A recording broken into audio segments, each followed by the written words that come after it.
Finally Realme Bangladesh গতকাল officially announce করেছে তাদের সি সিরিজের বিউটিফুল একটি স্মার্টফোন এই মাসের 22 তারিখে লঞ্চ করবে। যদিও ফোনটি বেশ কিছুদিন আগে গ্লোবাল মার্কেটে লঞ্চ করা হয়েছে। তো এই ফোনের মূল আকর্ষণ হচ্ছে এর ডিজাইন। এর পাশাপাশি ফোনটির পিছনের দিকে থাকছে 50 মেগাপিক্সেলের ট্রিপল ক্যামেরা সেটআপ, আরও রয়েছে 80 নটের fast charging system, side mount fingerprint sensor সহ দুর্দান্ত সব ফিচার্স। সো আজ আমরা কথা বলবো Realme C35 এর ভালো মন্দ সকল দিক নিয়ে, এবং ট্রাস্টেড সোর্স থেকে আমরা Realme C35 এর অফিসিয়াল দাম জানতে পেরেছি, যা এই ভিডিওতে শেয়ার করব। তো ভিডিওটি কোথাও স্কিপ না করে শেষ পর্যন্ত দেখতে থাকুন। ভিডিওর একদম শুরুতে কথা বলা যাক এই ফোনের বক্সে আপনারা কি পাবেন। বক্সটি ওপেন করতে পাবেন Realme C35 ডিভাইস, সিম ইজেক্টর পিন, USB Type-C কেবল এবং 80 নটের ফাস্ট চার্জার। এর কালার ভেরিয়েন্ট থাকছে দুটি, গ্লোইং ব্ল্যাক এবং গ্লোইং গ্রিন। বন্ধুরা, শুরুতে বলেছি এই ফোনের ইন্টারেস্টিং পার্ট হচ্ছে এর ডিজাইন। এই ফোনের সাইড ফ্রেম ও রিয়ার প্যানেলে ব্যবহার করা হয়েছে পলিকার্বনেট প্লাস্টিক বডি, আর ফ্ল্যাট ডিজাইন হওয়ার কারণে মনে হতে পারে আইফোন। ফোনটির ডান দিকে থাকছে পাওয়ার বাটন,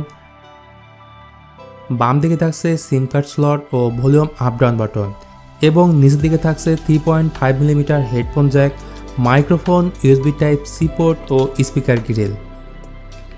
আবার ডিসপ্লে হিসেবে থাকছে 6.6 inch full HD plus TFT ভিনস ডিসপ্লে, যার রেজলিউশন ছিল 1080x2408 পিক্সেল। এর স্ক্রিন টু বডি রেশিও হলো 90.7% এবং PPI ডেন্সিটি 401। এছাড়া এই ডিসপ্লের টাচ স্যাম্পলিং রেট 120 হার্টজ এবং ম্যাক্সিমাম ব্রাইটনেস 600 নিটস। এছাড়া পান্ডা গ্লাস দ্বারা প্রোটেক্টেড ফোনটির ফ্রন্ট প্যানেল। তবে ওয়াটার ড্রপ নচ ডিসপ্লে না দিয়ে কাটঅফ ডিসপ্লে থাকলে অবশ্যই ভালো হতো। এছাড়া বাজেট বিবেচনায় এই ফোনের সিন এবং বেজেল মোটামুটি এভারেজই মনে হয়েছে, আর এক হাত দিয়ে এই ফোনটিকে খুব সহজে অপারেট করতে পারবেন। তো এই ছিল এর ডিজাইন এবং ডিসপ্লে। পারফরমেন্স সেকশনে বললে এতে থাকছে ইউনিভার্সিসো T616 প্রসেসর।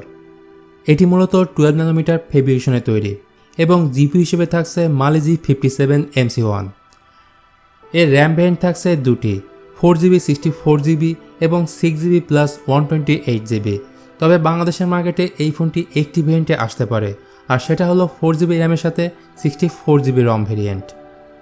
এখানে র্যাম টাইপ থাকছে LPDDR4X এবং স্টোরেজ টাইপ থাকছে UFS 2.2। এই ফোন দিয়ে হাই ফ্রেম রেটে পাবজি সহ অন্যান্য হাই গ্রাফিক্স গেমগুলো ভালোভাবেই খেলতে পারবেন। তবে লং টাইম গেম খেললে হিটিং ইস্যু থাকবে, এটাই স্বাভাবিক। এবার কথা বলা যাক এর ক্যামেরা সেকশন নিয়ে। Realme C35 এর রিয়ার সাইডে রয়েছে ট্রিপল ক্যামেরা সেটআপ। এর মেন ক্যামেরাটি হলো 50 মেগাপিক্সেল। এর সাথে রয়েছে 2 মেগাপিক্সেলের ম্যাক্রো লেন্স এবং 0.3 মেগাপিক্সেলের ডেপথ সেন্সর। আর সামনের দিকে রয়েছে 8 মেগাপিক্সেলের সেলফি ক্যামেরা। তো এর রিয়ার ক্যামেরা দিয়ে ফুল এইচডিতে ভিডিও রেকর্ড করতে পারবেন 30 FPS-এ। তবে এর ক্যামেরাতে মিসিং থাকছে আল্ট্রা ওয়াইড সেন্সর, সেটি থাকলে অবশ্যই আরও ভালো হতো। Realme C35-এ ব্যাটারি হিসেবে থাকছে 5000 mAh ব্যাটারি এবং 80 নটের ফাস্ট চার্জার বক্সের সাথেই পাবেন। সেন্সর হিসেবে সব ধরনের সেন্সরই পাবেন, side mount fingerprint sensor, face unlock, accelerometer, gyro, proximity, compass ইত্যাদি। এখন আমরা কথা বলবো এই ফোনের লঞ্চ ডেট এবং প্রাইস সম্পর্কে। তো প্রথমে বলেছি এই ফোন এই মাসের 22 তারিখে অফিসিয়ালি বাংলাদেশের মার্কেটে লঞ্চ হবে, এবং ট্রাস্টেড সোর্স থেকে আমরা জানতে পারছি এই ফোনের দাম 14,000 টাকার আশেপাশেই হবে। তো বন্ধুরা, এই ছিল আমাদের আজকের ভিডিওটি ভালো লাগলে অবশ্যই লাইক করতে ভুলবেন না, আর আমাদের চ্যানেলে নতুন হয়ে থাকলে অবশ্যই সাবস্ক্রাইব করে দিবেন। আজকের মতো এখানেই বিদায় নিচ্ছি, দেখা হবে নেক্সট ভিডিওতে।